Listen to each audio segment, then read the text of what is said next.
একদিন কুমির আর শিয়াল জঙ্গলের ধারে নদীর পাশে হাঁটছিল। কুমির পানিতে সাঁতার কাটছিল আর শিয়াল পাড়ে বসেছিল।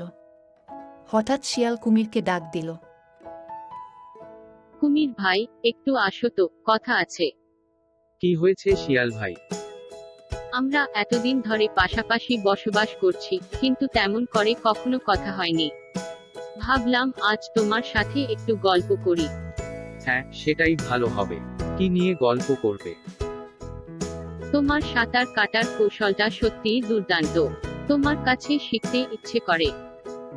তাহলে তো সাঁতার শেখাবার ব্যাপারে আমিও আনন্দিত হব। আর তোমার চতুরতার গল্পগুলোও শুনতে চাই। অবশ্যই, আমি তোমাকে কিছু চতুরতার কৌশল শিখিয়ে দেব। আমরা একে অপরের কাছ থেকে অনেক কিছু শিখতে পারি। এইভাবে কুমির আর শিয়াল পরস্পরের সাথে বন্ধুত্ব করে নিল। তারা প্রতিদিন মিলিত হয়ে নিজেদের দক্ষতা শেয়ার করতে লাগল। কুমির শিয়ালকে সাঁতার শেখাল আর শিয়াল কুমিরকে চতুরতার কৌশল শিখাল। দিন দিন তাদের বন্ধুত্ব আরও গভীর হতে লাগল, আর জঙ্গলের অন্যান্য প্রাণীরা তাদের দেখে শিক্ষা নিতে শুরু করল। তাদের বন্ধুত্বের গল্পটি ছড়িয়ে পড়ল পুরো জঙ্গলে, আর সবাই বুঝল যে বন্ধুত্বের জন্য একে অপরের থেকে শেখার ইচ্ছাটাই সবচেয়ে বড়।